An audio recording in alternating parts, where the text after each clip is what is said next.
should not be here, by the way. In this house.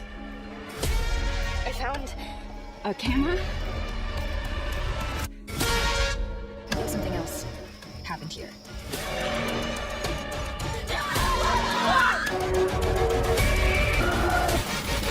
At the beginning of the movie, we see a couple who have come hiking in a forest, but they end up getting lost and start looking for help, especially since the wife has injured her leg.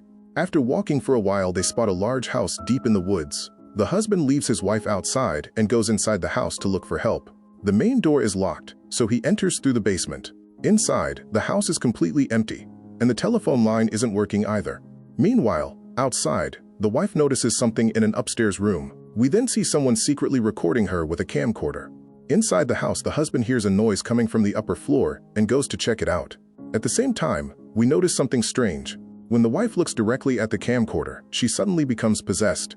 After this, the scene shifts. We are introduced to an orphan girl named Abby and her foster brother, Steve.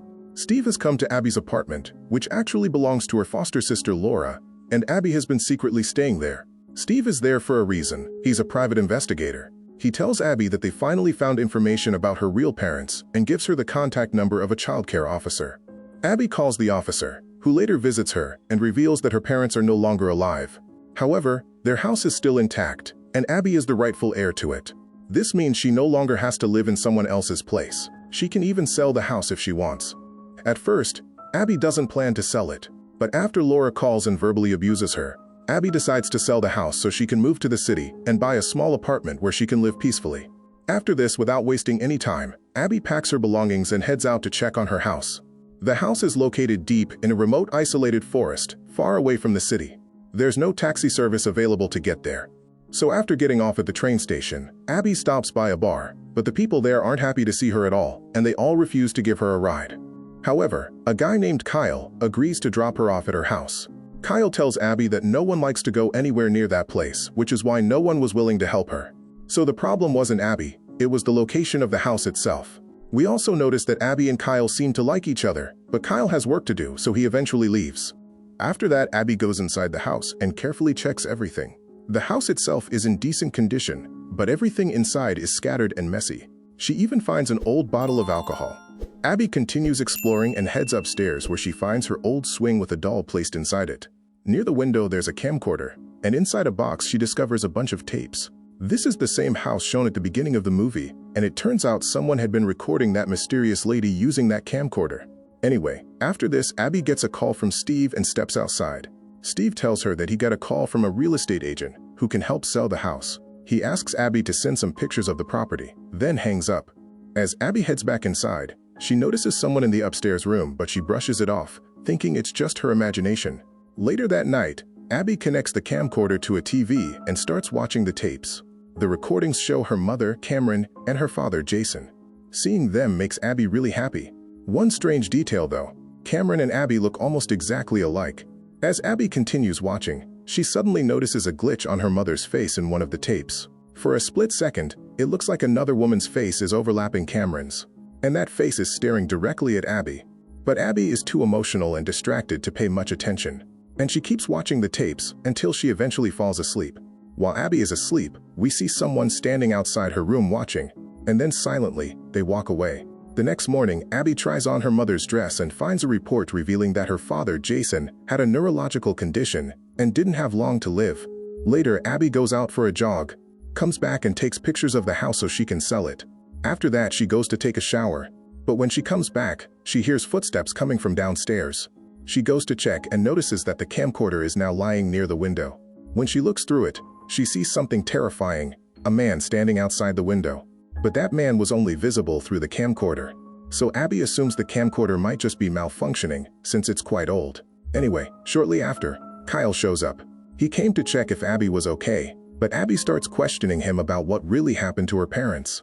Instead of answering directly, Kyle tries to lighten her mood and takes her to a pub where he plans to explain everything.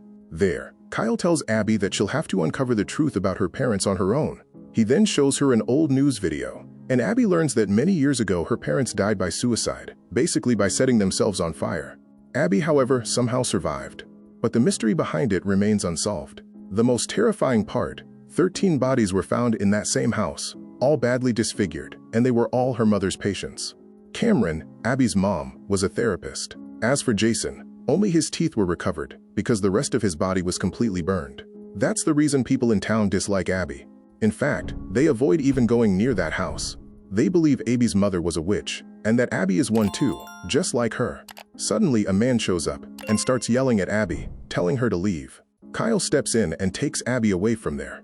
He drops her home, but Abby invites him inside.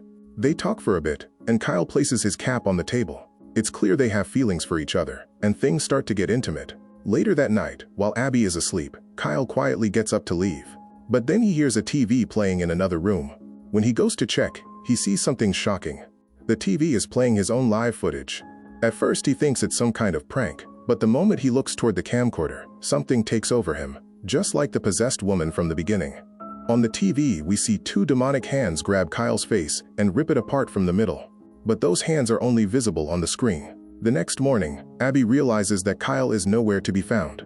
Worried, she goes to check the tapes and discovers another box filled with recordings of Cameron's therapy sessions with her patients. She first plays a tape of a man named Adam, and everything seems completely normal. But then she plays another tape, this time of a patient named Kevin. In it, the man appears terrified. He claims that a demon is living inside his body. However, Cameron, who is Abby's mother, doesn't believe him. Suddenly, the man becomes possessed. His behavior changes instantly, as if something truly evil has taken over him, and is now speaking directly to Cameron. The most shocking part, this evil entity somehow knows that Cameron is pregnant and that she's going to have a daughter. Then out of nowhere, the man looks straight into the camcorder as if he's looking directly at Abby herself. Speaking through him, the entity tells Cameron that her baby looks just like him. Moments later, the man snaps out of the possession and starts reacting the same way Kyle did before. And just like that, the tape abruptly ends. This means that the demon had already seen Cameron's future years ago. Terrified, Abby tells Steve everything. Steve urges her to come back, but Abby refuses. Instead, she starts going through Cameron's notes. In one of them, it's written that the camcorder itself might be evil, and that it can somehow see into hell. Abby then picks up the camcorder and turns it on, deciding to record everything. But what she sees through the lens shocks her. There are bloodstains all over the walls of the house. On one wall, there's a strange symbol, the symbol of Baphomet, possibly a sign of the devil himself. Still holding the camcorder, Abby slowly makes her way up to the attic, where she finds a lone chair. As she scans the room through the camera, she suddenly sees something behind her. Terrified, Abby runs out of the house. Outside, she runs into Kyle's sister Paige, who has come looking for him since he never returned home the previous night. She reveals that Kyle had posted online saying he slept with a witch, and that witch was Abby, who was seen sleeping in the post. Abby insists that Kyle left the house the night before. But inside, Paige notices Kyle's cap lying on the table. She doesn't say anything and quietly leaves. After Paige is gone, Abby discovers more recordings in Cameron's notes, this time involving a man named Dr. Frank. In the recording, he warns Cameron that the camcorder itself is evil, and that the same demon that possessed Kevin may have now turned the camera into its vessel. Frank tells Cameron that until the camcorder situation is fully dealt with, she must not record any patients using that camcorder because it could cause serious problems. Meanwhile, we see Paige, who has secretly entered a house. She hears a noise coming from the attic, so she goes upstairs to check. There she finds a camcorder lying on the floor. When she plays it, she witnesses Kyle's painful death. Suddenly, someone knocks Paige unconscious. On the other side, Abby finds another box that belonged to her father, Jason. Inside, there are a lot of tapes. When Abby brings a camcorder down from the attic and starts playing those tapes, she realizes that everyone Jason had recorded with that camcorder was killed by the demon, including her own mother. The same hands that tore Kyle's face apart belonged to that demon. In the final tape, Abby discovers something shocking. Her father, Jason, actually intended to kill her, but Cameron had already put Abby into a safe state beforehand, which is why Jason recorded Cameron with the camcorder. Later, the demon killed Cameron as well. After seeing all this, Abby is terrified. She goes outside and starts burning all the tapes in the camcorder. But then she remembers that her mother is still inside the house. Wanting to see her one last time, she decides not to burn the camcorder. Meanwhile, Steve is doing his own investigation. He finds out that 2 years ago, a man escaped from a mental hospital, and that man was actually Jason, Abby's father.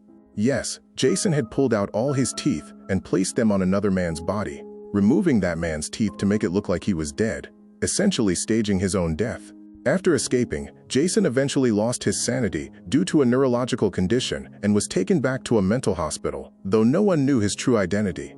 But when Steve matches the photo, he realizes that the mental patient is Jason, Abby's father, who has been secretly living inside the house ever since he escaped.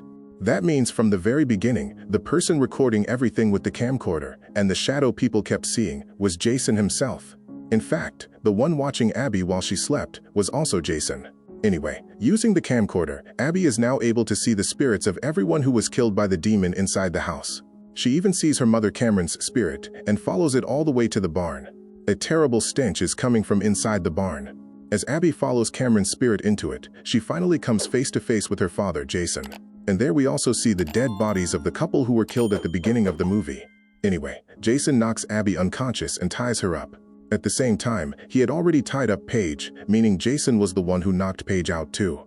Now he places that camcorder in front of Paige and turns it on, and the demon kills Paige as well. Basically, Jason was offering everyone a sacrifices. Just then, Steve arrives to save Abby and starts searching for her inside the house, but Jason knocks him unconscious too. After that, Jason returns to Abby and throws a pair of scissors in front of her before walking away. Abby still doesn't realize that Jason is actually her father. She manages to free herself, and as soon as she gets out of her restraints, she notices Steve's car parked outside. She quickly runs back into the house, grabs a knife, and heads upstairs to the room where Steve is. There, Steve is chained up, and Jason is standing nearby holding the camcorder. He tells Abby to throw the knife, and she does because she knows exactly what can happen if the camcorder is turned on. The moment it's activated, the demon would kill Steve too. That's when Jason finally reveals the truth. He's her father, and everything he's done was to save her. He tells Abby to turn on the camcorder and sacrifice Steve. And now everything starts to make sense. Jason wasn't actually killing those people. He was sacrificing them. Those sacrifices are the reason he's been alive all these years. His condition is genetic, which means Abby has it too. And he's been trying to save her the same way by making sacrifices since her childhood. Abby is completely confused and doesn't know what to do. Just then, she sees Cameron inside the camcorder, who tells her to turn it on if she wants to survive. But instead, Abby turns the camcorder toward Jason, and the demon kills him. As Jason collapses to the floor, the camcorder falls and ends up facing both Steve and Abby. Abby quickly turns it off. This reveals the demon's real trick. It manipulated them into making countless sacrifices. It had already convinced them that Jason's condition could pass on to Abby, forcing them to keep sacrificing people just to stay alive. As mentioned earlier, Jason could have died at any moment, but these sacrifices kept him alive. After that, Abby frees Steve, and the two of them leave the house. Abby tells Steve everything, that she has the same neurological condition as Jason. Then they burn the camcorder. Later, Steve goes back inside to collect his belongings. Meanwhile, Abby hears someone whistling from a distance. She follows the sound and sees a man, the same one the demon had killed earlier, but without the camcorder, it's impossible to see spirits. That's when Abby realizes it's the same man she had seen outside the window through the camcorder before. She breaks down crying, calling out for Steve. And just then, the movie hits you with a shocking twist. Steve runs out onto the balcony, where Abby looks up and sees the spirits of Jason and Cameron in the upstairs window. Then it's revealed that when the camcorder fell earlier, it actually recorded Abby and Steve. And at that very moment, the demon killed both of them. The terrifying part, they don't even remember it happening. This also means the camcorder is still intact, and the cycle is far from over. Anyone the demon kills gets trapped inside its personal hell, almost like they've been sacrificed to it. The spirits don't even realize they're dead until much later. And now Abby and Steve have become part of those very victims the demon claimed before.